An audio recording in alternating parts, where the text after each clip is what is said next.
નમસ્કાર. દિવસભરના તાજા સમાચારોમાં તમારું સ્વાગત છે. તમારી સાથે હું છું પિનલગીરી ગોસ્વામી. સમાચારો વિસ્તારથી જાણીએ એ પહેલા મહત્વના સમાચારો ઉપર એક નજર. મિત્રો, આજની વિડીયોમાં વાત થશે આરટીઓનું સર્વર ફરીથી ડાઉન, લોકો હેરાન પરેશાન થઈ ગયા હતા. ત્યારે વાત થશે સુરત મહાનગરપાલિકાના કર્મચારીઓનું અનોખું વિરોધ પ્રદર્શન સામે આવ્યું છે.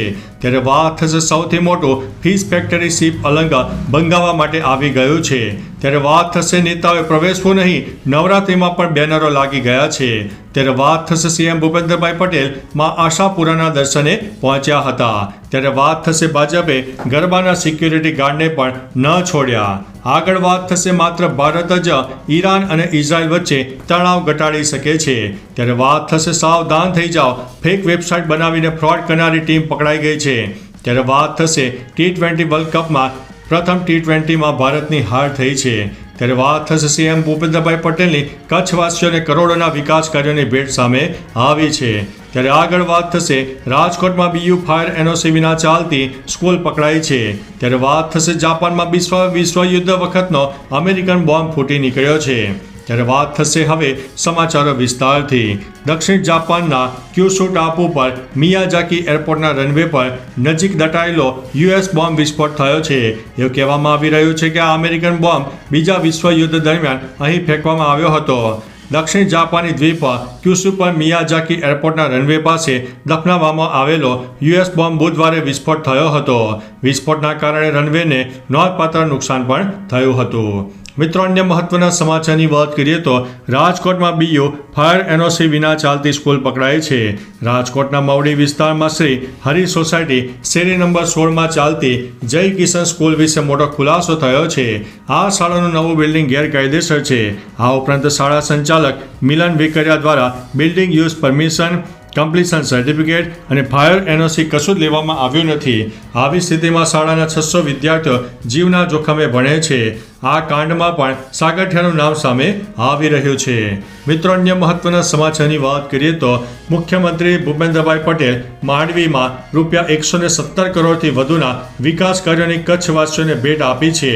મુખ્યમંત્રી 28.46 કરોડના કુલ 6 કામોનું ખાતમુહૂર્ત કર્યું હતું. આ ઉપરાંત તેમણે 89.21 કરોડના 9 કામોનું લોકાર્પણ પણ કર્યું હતું. આ પ્રસંગે સાંસદ, ધારાસભ્યો ઉપસ્થિત રહ્યા હતા. મુખ્યમંત્રીએ કચ્છના ખમીરને બિરદાવ્યું હતું. The Indian socialist in London બુકનું અનાવરણ પણ કરવામાં આવ્યું હતું. મિત્રો, અન્ય મહત્વના સમાચારની વાત કરીએ તો T20 મહિલા વર્લ્ડ કપમાં રમાયેલી મેચમાં ન્યૂઝીલેન્ડે ભારતને 58 રનથી હરાવ્યું છે.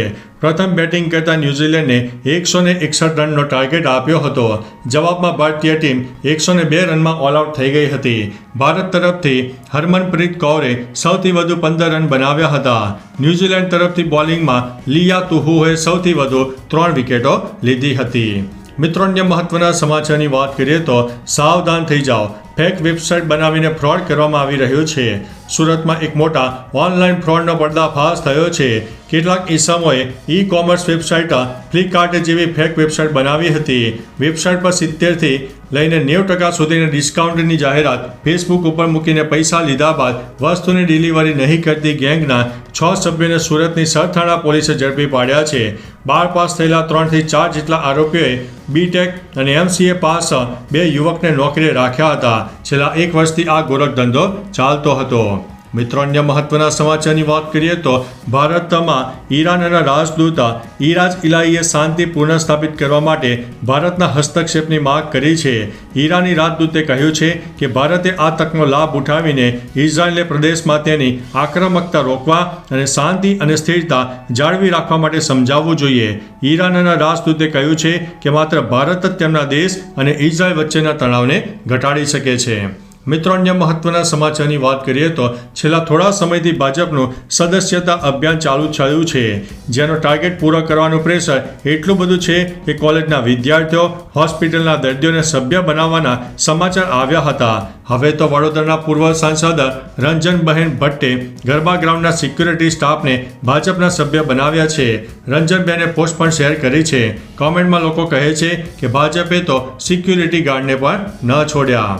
મિત્રો, અન્ય મહત્વના સમાચારની વાત કરીએ તો રાજ્યના મુખ્યમંત્રી ભૂપેન્દ્રભાઈ પટેલ કચ્છની મુલાકાતે હતા. આ દરમિયાન તેમણે કચ્છમાં માતાના મઢ ખાતે માં આશાપુરાના દર્શન કર્યા હતા. માતાજીના ચરણોમાં રાજ્ય તથા દેશના નાગરિકોના સુખ, શાંતિ અને સમૃદ્ધિની પ્રાર્થના કરી હતી. માતાજીની ભક્તિના પાવન પર્વ નવરાત્રિના બીજા નોરતે રાજ્યના મુખ્યમંત્રી ભૂપેન્દ્રભાઈ પટેલ માતાના મઢમાં પહોંચ્યા હતા. સીએમએ માંડવીમાં ₹117 કરોડથી વધુના વિકાસ કાર્યોની ભેટ આપી છે. મિત્રો, અન્ય મહત્વના સમાચારની વાત કરીએ તો વડોદરાના નવા યાર્ડના લાલપુરા ગામમાં નવરાત્રિમાં પણ નેતાઓએ પ્રવેશવું નહીં તેવું બેનરો લાગ્યા છે.